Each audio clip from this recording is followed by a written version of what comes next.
Comment करने से पहले 100 बार सोचो और सवाल मत उठाओ, वरना मेरे से किसी दिन जूते खाओगे। जिस इंसान को इतनी अकल नहीं होगी, बदबख्त हैं ये लोग। अरे पर इन लोगों को शर्म नहीं आती। एमएलए, अरे वो ठेकेदार एमएलए जिनके पास पैसा है, अपने पास नहीं है। 1.5 लाख तनख्वाह है। एक मुलाजिम को पूछो तेरा घर चलता है।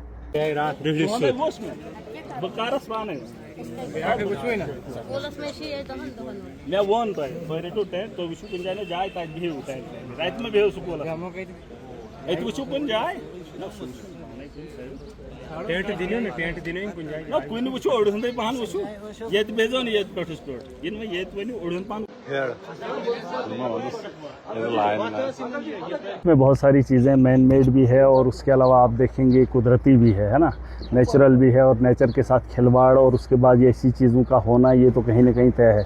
केरला के अंदर भी इस किस्म का माहौल मैंने देखा है। लेकिन बदकिस्मती की बात यह है कि जो हम चीज़ें कर सकते थे, चाहे वो सरकार हो या एडमिनिस्ट्रेशन हो, हम वो काम नहीं कर पाते हैं। अब इन आफतों से तो रोकने के लिए हमें कोई प्रोसेस चलाना चाहिए था। उनको बेहतर नाली, जैसे मैंने कई बार कहा है जलसों के अंदर, इजलास के अंदर, कि ड्रेनेज का सिस्टम आप ठीक कीजिए। मैंने ये नहीं कहा था कि आप पक्की बनाइए, आप हल्की हल्की जो है कच्ची नालियाँ बना लीजिए, ताकि पानी का अपना एक बहाव बनेगा, वो अपने हिसाब से निकलेगा। लेकिन इन्होंने कच्ची नाली का इंतज़ाम तक नहीं किया। और यहाँ जो ड्रेनेज सिस्टम है वो डिफेक्ट है, जो गवर्नमेंट को और ऑफिशियल्स को करना चाहिए। बस ये चीज़ें हैं, ये कमज़ोरियाँ। और आज रात को जब फ्लड आया है, रास्ता बंद था, तो कुछ लोगों को, 5 लोगों को काम करना है। जेसीबी के ड्राइवर 10 होने चाहिए। 5 एक बारी काम करते, 5 दूसरी बार काम करते। सिर्फ 10 लोगों का काम था और 5 डंपर वालों का काम था। वहाँ पे भी 10 जो है मैन पावर के लोग होने चाहिए थे। तो शिफ्ट में हमें इस काम को नहीं रोकना चाहिए। जेसीबी हो, एलएनटी हो या टिप्पर हो, ये चीज़ें थकती नहीं हैं।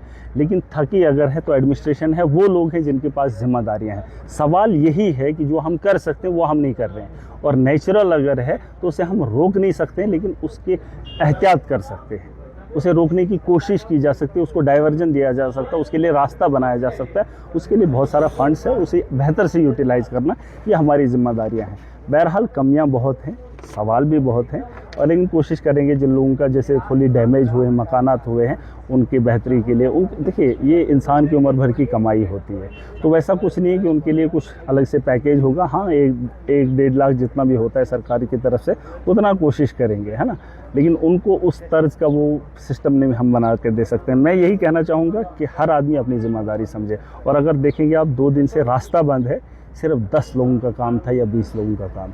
यहाँ मेरा काम नहीं था गैंती बेलचा उठा के काम करना। ये एलएनटी, जेसीबी, इन लोगों को बोलो कि दरिया में माइनिंग करनी है या किसी पहाड़ी को चोरी करनी है, तो दिन रात डंपर भी लगेगा, मशीनरी भी लगेगी और एडमिनिस्ट्रेशन कोऑपरेट करेगी। यहाँ पर रास्ता ठीक करना था, यात्री रात से परेशान थे, लोग परेशान थे।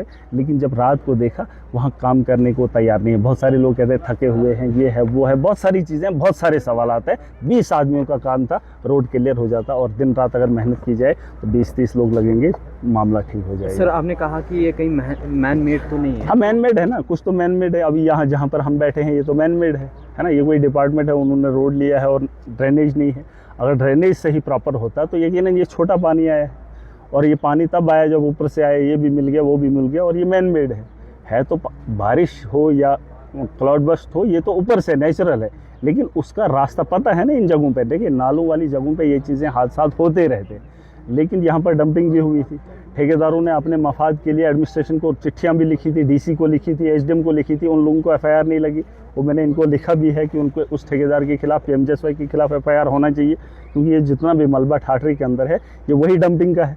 और उसमें ऑलरेडी 1 महीना नहीं, 6 महीने से लोगों ने कहा था कि ये मलबा एक दिन यहाँ बाज़ार में आएगा, लेकिन किसी को फिक्र है? यही सवाल है ना, जो जिसके हाथ में जिम्मेदारी, वो जिम्मेदारी नहीं निभा रहा है, फिर सवाल उठते हैं। अगर कल को, देखिए मैं आखिरी बार कह रहा हूँ, अगर एडमिनिस्ट्रेशन प्रॉपर तरीके से अपना काम नहीं करेगी तो उनको हम यहाँ पर बैठने भी नहीं देंगे। कल की डेट में हमने इनको कहा एफआईआर लॉन्च होनी चाहिए, ये अब अपना काम करें। जो उठाना था, डंपिंग वहाँ पे होने नहीं देना था, वो तो इन्होंने नहीं किया। अब जब वो डंपिंग वाला सारा यहाँ पर आया है, तो इनको उनके खिलाफ एफआईआर करनी चाहिए, चाहे वो पीएमजेएसवाई हो, चाहे वो ठेकेदार हो। अगर ये लोग उनके साथ मिलकर उस पर कार्रवाई नहीं करेंगे तो यकीन मानिए फिर अपने हिसाब से हम कार्रवाई करेंगे। मुझे पूरी उम्मीद है उस पर एफआईआर लगेगी। आप यहाँ पे मौजूद थे और आपने सारी सिचुएशन देखी। लोग काफ़ी परेशान हैं, लोगों के अंदर जो है पानी आ गया है, जितना भी इनके पास सामान था सब खत्म हो गया है। उसके बाद जो है एलजी मनोज सिन्हा का एक ट्वीट आता है कि इनको जो है फौरी तौर मुआवजा दिया जाए। हाँ, बिल्कुल। मगर सीएम उमर अब्दुल्ला साहब है, उनकी तरफ से कुछ नहीं आया है। क्या कुछ देखिए कहेंगे? उनकी तरफ से किसकी तरफ से क्या आया, मुआवजा इनको मिलेगा, लेकिन मैं आपको यकीन से कह रहा हूँ कि लाख रुपया 1.5 लाख रुपया बहुत सारे दुकानदारों की दुकानें जो हैं ख़त्म हुई है। इंश्योरेंस है वो पता नहीं और भी कुछ पैसा लेते हैं, वो कुछ कहा जाता है उसको, उस किस्म का पैसा लोन उठाया है। मैंने इनको कहा है FIR लगाओ ताकि उसमें कार्रवाई हो और उन लोगों को मदद मिले। यही चीज़ें हैं जो एडमिनिस्ट्रेशन को करनी है। इन आफतों से जिन लोगों का नुकसान हुआ है, जैसे गाड़ियों का नुकसान हुआ, इंश्योरेंस वाले भी अब टाइम पैसे लेने के वक्त हेलो हाय सर कहाँ पे हो, ये इंश्योरेंस वाले, फिर जब लेने की बात होती है महीनों या सालों जो है इनका दरवाज़ा खटखटाना पड़ता है। उन कंपनीज़ को भी मैं बताना चाहता हूँ जो इंश्योरेंस कंपनियाँ हैं, उस वक्त तुम हमारे घरों में आकर चाय भी पिलाते हो, दफ्तरों में लेकर चाय भी पिलाते हो और इंश्योरेंस करवाते हो, और जब इस किस्म की आपदा आती है और उस वक्त आप मुंह फेर लेते हो और हमें फिर कोर्ट और कचहरियों के साथ खड़ा होना पड़ता है। या तो इन इंश्योरेंस को इंश्योरेंस पॉलिसियाँ देना बंद करेंगे हम, या तो इस हालात में जो गाड़ियों का नुकसान हुआ, दुकानों का नुकसान हुआ, उसमें तो इनकी मदद होनी चाहिए। और अगर फिर भी हम चलेंगे तो ये तो फिर बेहूदगी बात होगी। अगर सीएम साहब से मैं बात करूंगा, मैं आज कश्मीर जा रहा हूँ और इसके सिलसिले में बात होगी, जो भी नुकसान हुआ उसकी भरपाई कोई भी नहीं कर सकता, यहाँ तक कि मोदी भी नहीं कर सकता।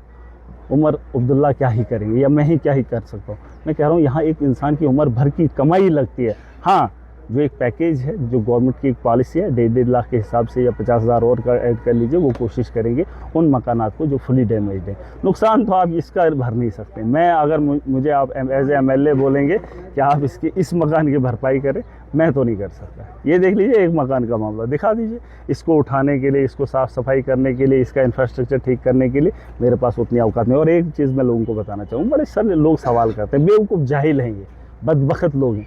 मेरे को 1.5 लाख तनख्वाह है, एक टीचर को 1 लाख है, एक पुलिस वाले को 1 लाख है, कुछों को 1.5 लाख मेरे बराबर तनख्वाह। उनको परिवार नहीं चलता है। एक परिवार 3-4 बच्चे होंगे, माँ बाप को वो सुखाते नहीं हैं, बीवी और बच्चों के लिए 1.5 लाख उनके लिए कम पड़ जाती है। मेरे साथ जो एस्कॉर्ट होता है वो भी देखते हैं कि महराज हमें खिलाएगा, उनकी भी लाख रुपया तनख्वाह होती है। मेरी 1.5 लाख तनख्वाह है, मुझे परिवार है और 1.5-2 लाख आवाम है। यहाँ तक कि गवर्नमेंट ऑफिशियल को गाड़ी भी है, उसके रहने का रात का इंतज़ाम भी है, वो खर्चा भी सरकार देती है। मुझे रहने का इंतज़ाम भी खुद करना है, खाने का इंतज़ाम भी खुद करना है और गाड़ी में तेल भी अपना खुद भरना है। और इन लोगों को शर्म नहीं आती। MLA, अरे वो ठेकेदार MLA जिनके पास पैसा है, अपने पास नहीं है, 1.5 लाख तनख्वाह है। एक मुलाजिम को पूछो तेरा घर चलता है, अगर उसका घर नहीं चलता है 4 बच्चों पे, मैं एक MLA, अरे इस वक्त भी कपड़े, गाड़ी शाड़ी, ये कपड़े वो लोग ही देते हैं इस वक्त। 1.5 लाख में गुजारा एक टीचर का नहीं होता, एक पुलिस वाले का नहीं होता, एक ऑफिशियल का नहीं होता, और मुझे बोल रहे हैं ये MLA है, MLA करेगा। कमेंट करने से पहले 100 बार सोचो और सवाल मत उठाओ, वरना मेरे से किसी दिन जूते खाओगे। जिस इंसान को इतनी अकल नहीं होगी, बदबख्त हैं ये लोग।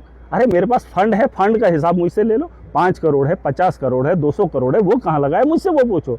CDF का पैसा है, कहाँ दिया वो मुझसे पूछो। मैंने बेचा नहीं है तुम्हारे उन नेताओं की तरह, उन दलालों की तरह। मेरे पास कोई आएगा उससे 10,000 लेगा, 1 लाख का काम देगा। मैंने आज तक करोड़ों रुपया दिया है। कोई एक आदमी बोले कि महाराज ने इसमें से कमीशन खाई, अरे चिट्ठी लिखने से पहले वसूली होती है। अगर मैंने वसूली की है तो मैं इस वक्त बांटूंगा। अरे इस वक्त लोग मेरे पास डाटा लेके आते हैं, इनको मैं तो उनको पूछता भी नहीं हूँ। जो जिसका है, चाहे वो वोटर है नहीं है, बिना मतलब के वो हिसाब मुझे देना है। कल को पूछ मुझे होगी, ये नहीं कि आपको उसने वोट नहीं दिया उसको क्यों दिया। इसका जवाब महराज देगा और कल मैंने सामना करना है। अगर आपको उस मुकाम पे पहुंचाया था, आपने इंसाफ क्यों नहीं किया।